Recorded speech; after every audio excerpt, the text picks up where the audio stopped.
Today we are looking at Chip War by Chris Miller. If data is the new oil, semiconductors are the machinery that makes the entire digital economy run.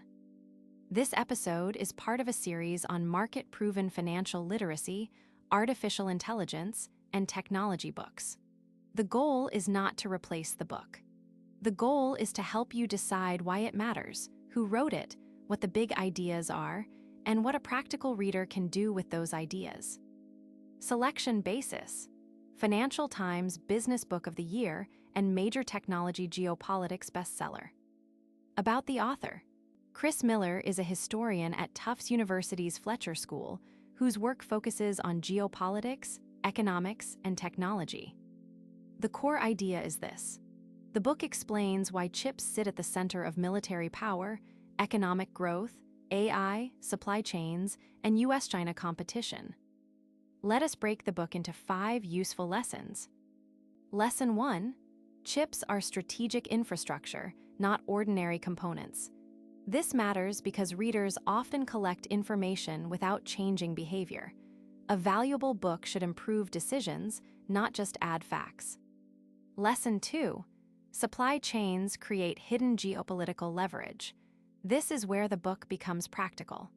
The strongest nonfiction books give you a mental model that you can use repeatedly, not just a story you remember once.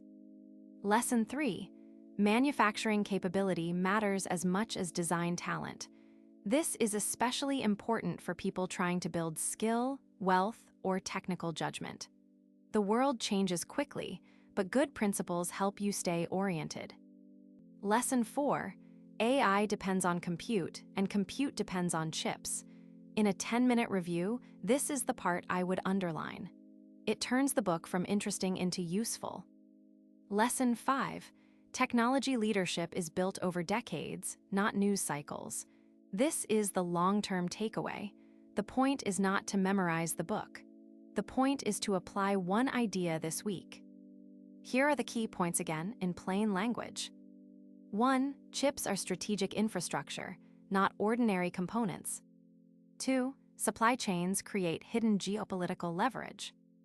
3. Manufacturing capability matters as much as design talent. 4. AI depends on compute, and compute depends on chips. 5. Technology leadership is built over decades, not news cycles. Now, how should a normal reader use this book? First, read it with a notebook, not just as entertainment. Write down the one idea that changes how you make decisions. If the book is about money, ask what habit it should change: spending, saving, investing, risk, debt, or income. If the book is about AI or technology, ask what skill it should change: prompting, evaluation, product thinking, systems design, or strategic awareness. Second, separate inspiration from instruction. A bestseller can motivate you, but not every lesson applies equally to every country, income level, tax system, industry, or risk tolerance. The smart reader adapts the idea instead of copying it blindly. Third, turn the lesson into a small test. After reading a financial literacy book, create a one-page personal money map: income, expenses, debts, assets, savings rate, and next action.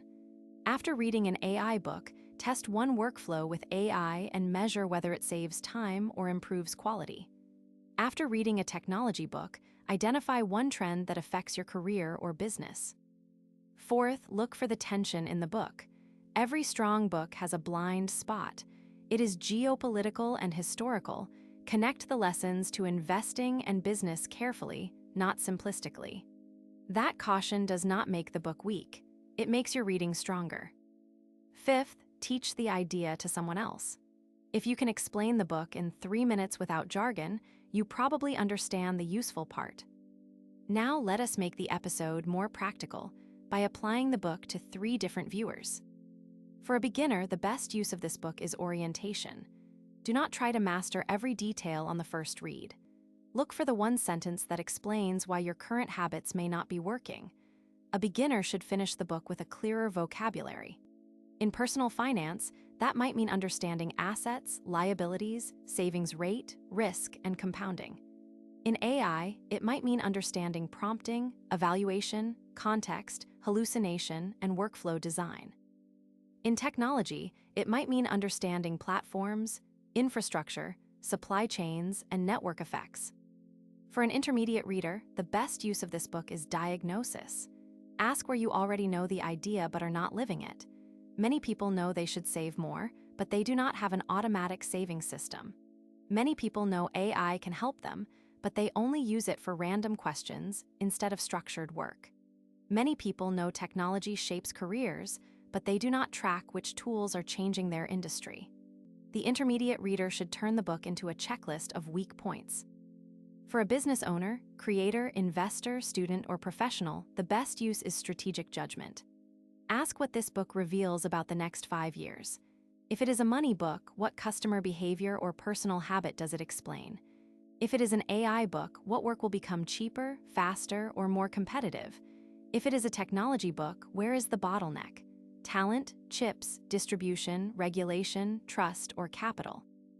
Here is a simple reading system for this episode. Before reading, write down what problem you want the book to solve. During reading, mark only ideas you can actually use. After reading, create one action for the next 7 days, one action for the next 30 days, and one question for further research. This prevents the common mistake of confusing consumption with learning. The 7-day action should be small enough that you cannot make excuses. For a finance book, review one subscription, raise one savings transfer, or list your debts and interest rates. For an AI book, automate one repeated task, create one useful prompt template, or compare AI output against your own work. For a technology book, write a one-page memo on how the trend affects your job, business, or investments. The 30-day action should create a habit. Set a weekly money review. Build a small AI workflow library. Read one deeper source on semiconductors, software platforms, crypto infrastructure, or information networks. Talk with someone who understands the field better than you. Learning compounds faster when it becomes social and repeated.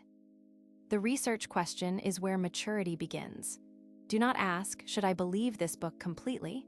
Ask, what would prove this idea wrong? What data would change my mind? Who disagrees with the author and why? A strong reader is not cynical, but not passive either. There is also a media literacy lesson. Bestseller status is useful, but it is not proof that every claim is correct. A best-selling book usually means the idea connected with many readers. It does not mean the advice fits every viewer. That is why the description includes links for viewers to research the book directly, compare editions, read reviews, and decide for themselves. If this book is about money, remember that personal finance is personal. A 22-year-old with no dependents, a parent with children, a business owner, a retiree, and an immigrant family may all need different choices. If this book is about AI, remember that tools change quickly. The durable skill is not memorizing one product. It is learning how to test tools, evaluate outputs, and redesign workflows. If this book is about technology, remember that big trends can be real and still hard to profit from directly. The best book summaries do not replace books. They help you choose what deserves your time. If today's book sounds useful, read the original. If it does not fit your season of life, save it for later and choose a more relevant one. The point of financial literacy, AI literacy, and tech literacy is better judgment. For the general public, the practical advice is simple. Do not try to read 10 books and change everything at once.